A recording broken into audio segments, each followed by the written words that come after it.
Hello, Ivor Chester here, your life coach. We're going to be talking today about assertiveness and why this is important. Because if you're not assertive, you're not going to be getting your dreams, your hopes, your desires. And so what you're going to be stuck with is pretty much living somebody else's dream. So let's talk about assertiveness.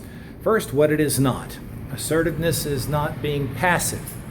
Passive is the sense of, oh dear, I can't make up my mind. I don't know what to think. I can't, I don't know if I want cheeseburgers or pizza. Well, most of the time, it's not like you have to make up your mind about a 401k, but the small decisions elude them because of fear of doing the wrong thing.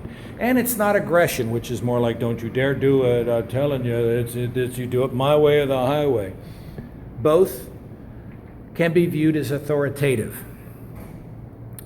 One you view as you're lesser than some people, and others you view yourself, the other you view yourself as more. Both are wrong. Why? Because we're all people of worth. We're all people who try. We're all people who God loves. And God doesn't love somebody more because of their actions. Now, we may please God because of our actions, but we're all loved, even the most vile wretch that saved a wretch like me, as the song says. So, how to be assertive? Well, it's not really that hard. Again, it's more of a skill. One, you're going to have to start realizing how you talk. Stop apologizing, for example. In other words, don't always start or end your sentences with, well, I'm sorry, but I believe this. No.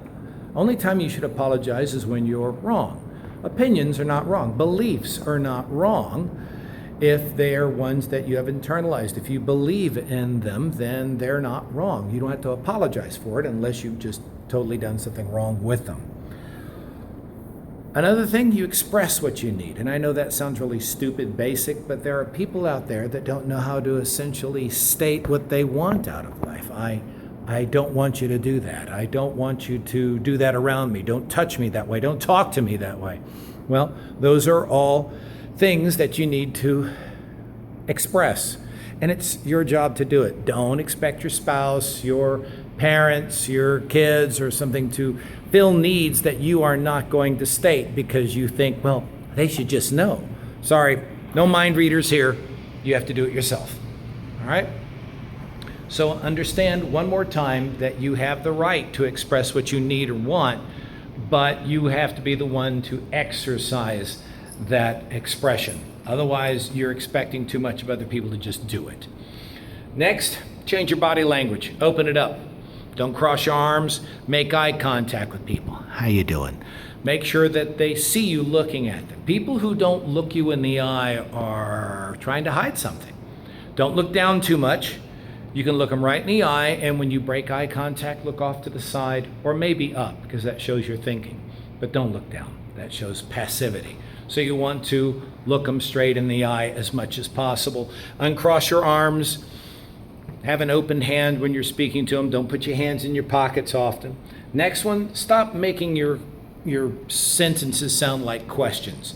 Don't say things like, well, I've been working here for 6 years, and I've done a good job, and I'm always on time. I believe I deserve a raise? No, they're going to say no. Why? Because you gave them an out as a question. Don't. I've worked here for 7 years. I've done a good job. I provided this service. I provide this value to the organization. I believe I deserve a raise. They may still say no, but it's going to be harder for them. Don't give them an out. Don't give them an out when you're stating a want or a need. And as I already said, don't apologize when you state that. Next, use the I word, please. I want you to do that. I expect you to do this. I want this in our relationship. Don't try to intimidate people by using the we word. Well, there's some of us here that believe that you shouldn't be doing that kind of thing. What are you keeping surveys in your pocket, for crying out loud? Is there some kind of invisible assembly behind you that sit there and says, yes, well, all of us here expect this? No. Stand up for yourself. stand on your own and say, I don't like that. I don't believe you should be doing that around my kids. I don't want that in my house. And you get to state that. But it requires practice. So keep trying. You'll fail. You'll slip back into the old behavior. And then, next, how are you going to actually chart how assertive you are? 1, make up a graph of some type, 1 through 7. Say how assertive you are, just in general. And then ask a significant other, somebody you're really intimate with.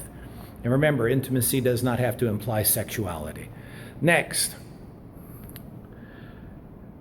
find out what you're assertive in what situations. Like, are you assertive at your job, at your church, at your home, in moments of anxiety? And that's another assertiveness scale, 1 to 7.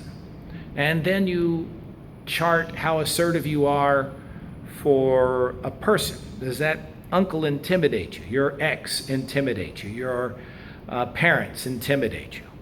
Okay, then you chart that.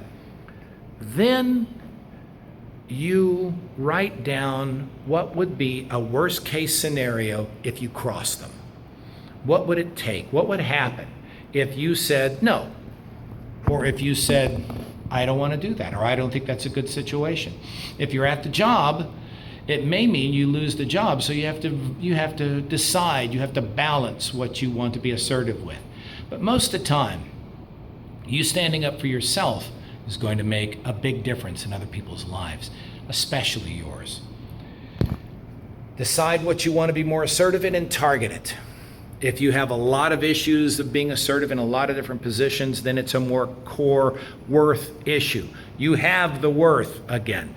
It's not that you lack it, it's that you have not tapped into that worth, that you either refuse to tap into it or you're ignorant of it. But if you refuse to tap into it, you better find out why.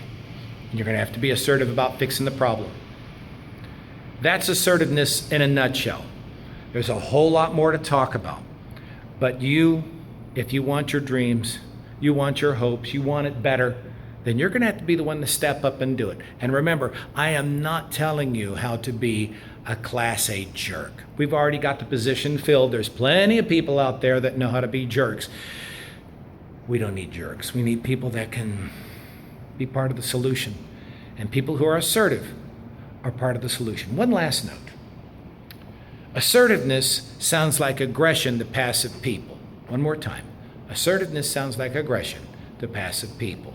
So just know that there are going to be people who get irritated with you speaking up for yourself. That's okay. Try and tell them you're not trying to be a jerk, but you require them to make a decision. If they're in your life, and if you're intimate with them especially, you require certain decisions, and they have to be responsible to them. All right? Well, as I've said before, this workspace that I'm walking through has been under construction now for several months. They're just about done with it. And it has taken time for them to get this done. And just like anything you're going to do when it comes to a change of rebuilding, reprocessing, it's going to take time. Give yourself time. Give yourself grace. Let yourself know that you're able and you can do this. But don't feel that you have to do it alone.